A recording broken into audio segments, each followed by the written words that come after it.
So we are here today in Harrisburg at the site of Camp Curtin, named for wartime Governor Andrew Curtin, the statue that you see in front of us. Volunteers from across Pennsylvania traveled here to form the regiments the state sent off to put the rebellion down. During the 1860s, the 80-acre site of Camp Curtin was north of the city of Harrisburg. You can actually see the edges of the city a little further down the street there. So urban sprawl has definitely swallowed up what had been Camp Curtin. It was used by the inhabitants of Dauphin County as their fairgrounds. In August of 1861, Captain Patrick Graham's Union Cadets were the first company from the 54th Pennsylvania to arrive in Camp Curtin, followed closely by Thomas Lapsley's McClellan Guards. Over the next month, the majority of the companies that would make up the 54th Pennsylvania arrived here in Camp Curtin. Politics heavily influenced the formation of a Civil War regiment. With the recruits from Cambria and Somerset counties, Colonel Campbell had 7 of the 10 companies needed to form a regiment. Then politics interfered.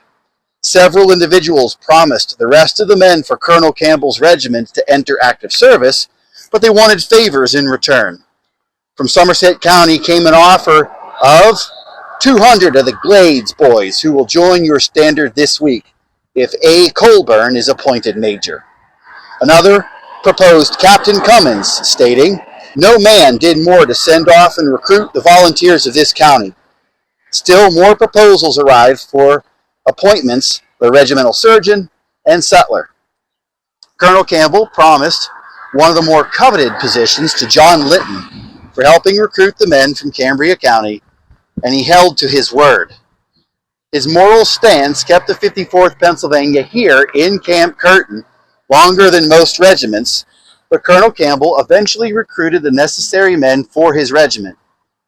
When he appointed Linton as major, the men in the ranks knew their colonel was a man of his word and would not let outside influences detract from his sense of right and wrong.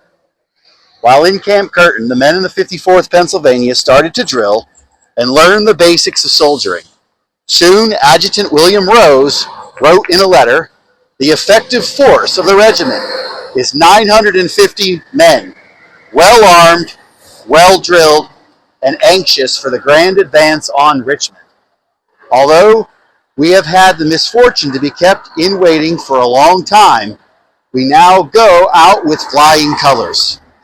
We leave the reputation here of being the best officered and best drilled regiment that has left Camp Curtin since we have been here." By the end of October of 1861, the men had received their uniforms and equipment. In a letter home, while still camped here at Camp Curtin, Private Samuel Hammer gave his parents a rundown of everything issued to him.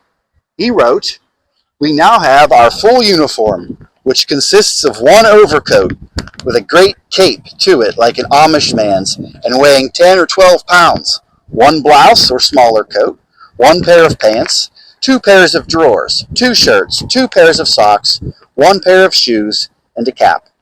Despite the uniform," he added, "our blankets are yet to come, which will be a welcome visitor, for the nights are cool and chilly." Volunteers in the 54th faced their first major challenges of camp life as the months started to turn colder. Camp Curtin lacked any type of barracks, forcing the men to continue sleeping in their canvas tents. Private Hammer wrote home, "We all caught a bad cold the first few nights from lying on the ground. The exposure led to one of the first deaths experienced by the regiment. Corporal Henry Whisker, a teacher from Somerset County and a member of Captain Height's command, died in Harrisburg in the middle of November." As their time in Camp Curtin dragged on, many in the 54th Pennsylvania wondered if they would ever leave. At the end of January, Adjutant Rose wrote in a letter, "We are still in Camp Curtin and have a very slim prospect of leaving just now. Since early in August, we have been bringing in men to fill up our ranks. Hence, you perceive, some of us have had about 6 months in Camp Curtin. Few additions have been made to our regiment in the way of men for the last 3 months, but we have materially improved in the art of drill." He continued, We are in sight of Secesh. I would just as soon lie in Camp Curtin as in any place.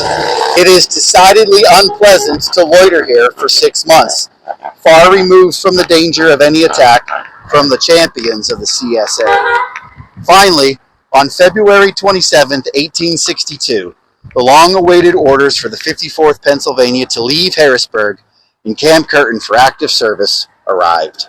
Colonel Campbell's men eagerly anticipated leaving Camp Curtin behind and contributing something to ending the rebellion. Thank you for watching this episode of In the Footsteps of the 54th.